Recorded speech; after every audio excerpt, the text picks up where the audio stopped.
my opinion, one of the harder aspects of dealing with your skin on its healing journey is actually texture, because things like hyperpigmentation and redness and even the pain associated with breakouts and eczema and psoriasis and all these other skin concerns, you kind of figure out ways around them, whether it's topical treatments or ointments, or you just cover it up with makeup during the day. But things like texture, you just can never get around. And so today I want to bring you my top 5 tips on how to deal with textured skin.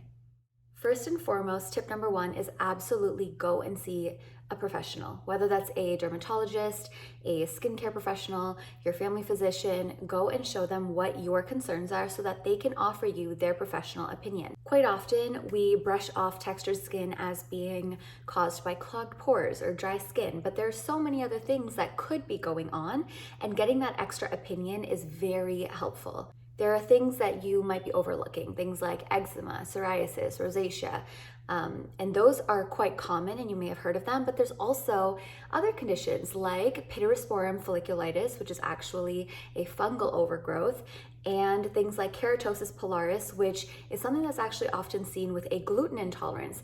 These are just 2 examples, but there are so many other things that your skin could be experiencing, and talking to a professional, just hashing out the details, can really help you narrow down what the root cause is. So instead of constantly bandaging the problem, you're understanding how to prevent it in the first place. Continuing to work from the inside out, my second tip is to mind your diet. I am a firm believer in finding the root cause of the issues we see on the surface of our skin. And I think most of them can be traced back to something in our diet or something that we're exposing ourselves to, as often as we're exposing ourselves to these foods that disagree with us. So there are 3 big food groups that I see in my daily practice as being the root cause of a lot of skin concerns. And those 3 groups are gluten, sugar, and dairy. Let's talk about gluten first.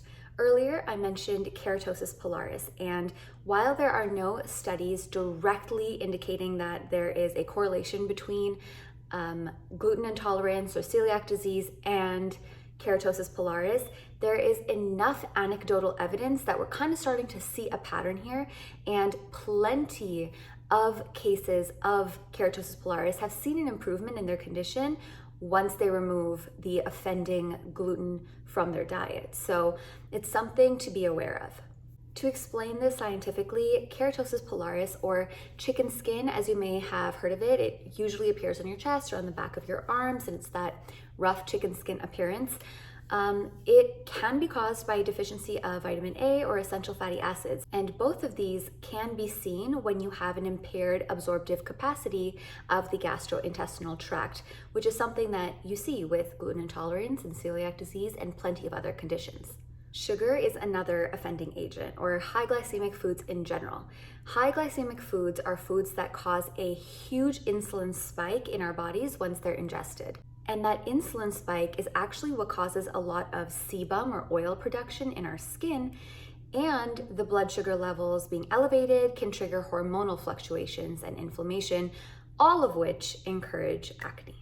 So high glycemic foods are things like white rice, white bread, white potatoes, cookies, desserts, all that kind of stuff. And on the other hand, low glycemic index foods that you want to stick to are things like whole grains and sweet potatoes and almost all fruits and vegetables. Dairy is another thing that we are wary of, and this is my personal weak spot because it means cheese and ice cream and all that good stuff is something that's going to lead to, in my personal case, a bad series of events with my skin. A study in the American Journal of Dermatology in 2010 found an association between cow's milk and acne. Cow's milk spikes blood sugar, which can increase inflammation, leading to zits, acne, pimples, and modulates IGF-1 levels, increasing the production of skin oils, which then leads to congestion and clogged pores and the texture that we're trying so hard to avoid. If you want to learn more about inflammation triggers and how to heal your skin naturally from the inside out, I offer personalized coaching and also a inflammation detox program on my website, www.drmichelle.com. I will leave the link down below.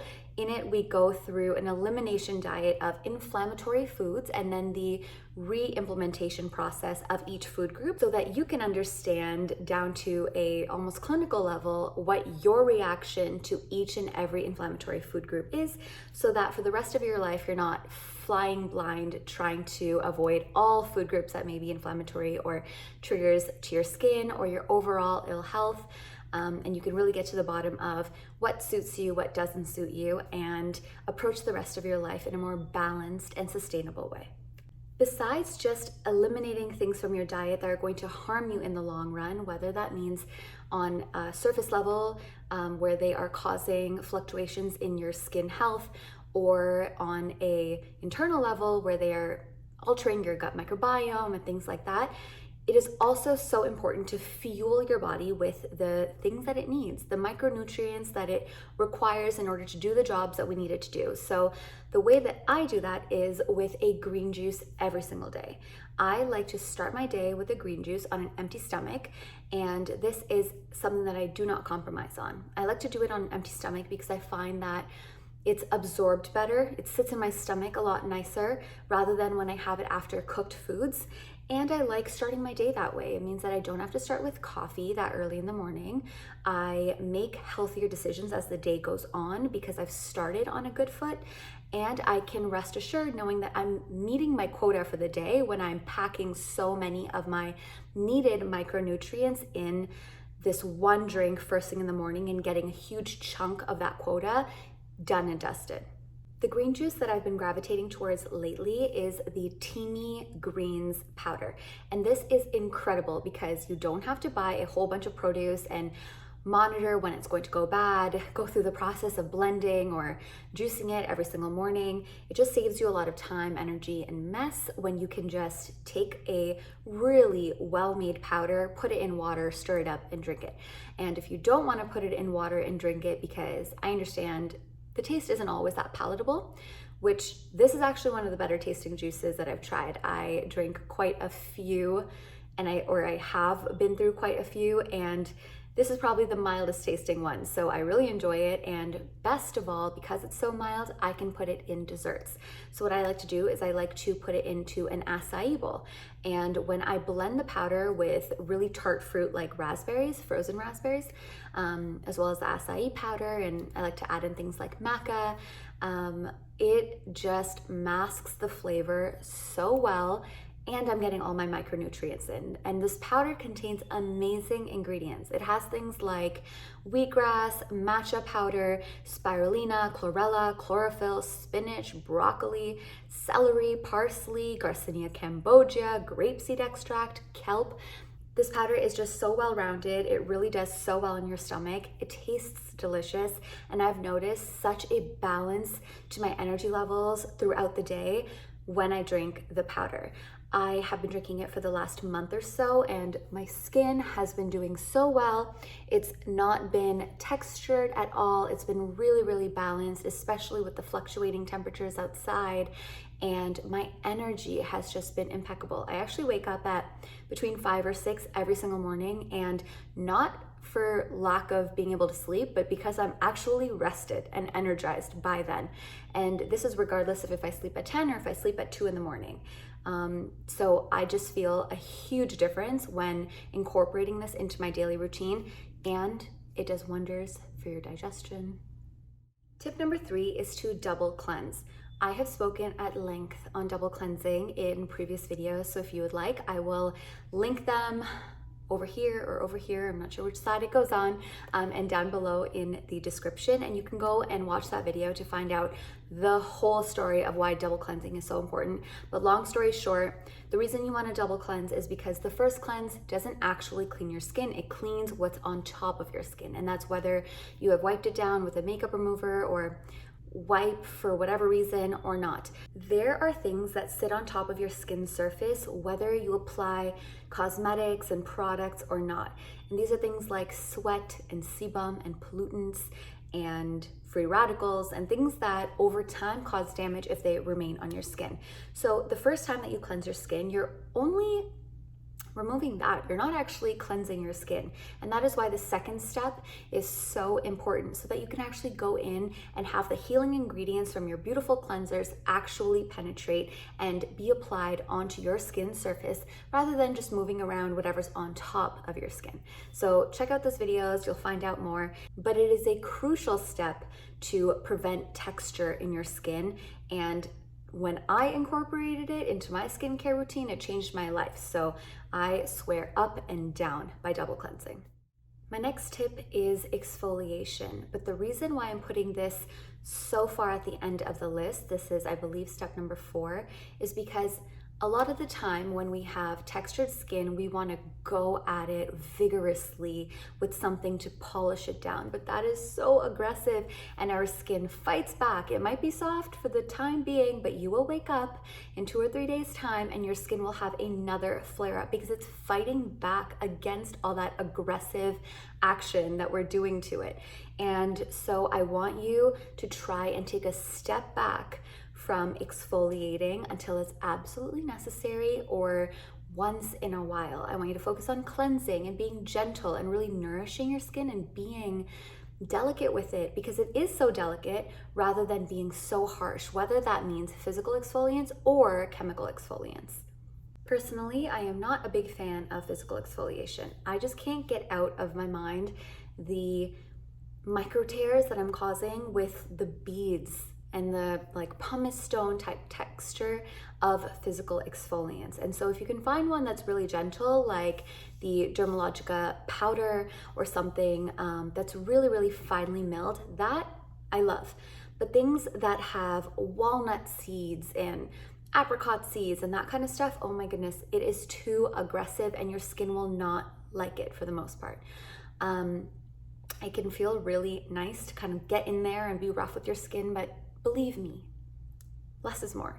These days, the only physical exfoliant as far as a beady texture scrub that I actually enjoy is the Summer Fridays Overtime Mask. And even then, I like it because the granules are quite polished feeling and I don't scrub my skin very hard with it. I actually use it more for the papaya enzyme that's within the scrub. So I will, after a shower, when my skin is soft and ready to be sloughed away, it's not gonna take too much aggression to get rid of the dead skin cells. I apply the mask really, really gently, nothing too abrasive, and then I let it sit, and then I wash it off with a damp washcloth or a hot towel, just like in my double cleansing video. I've explained it all there.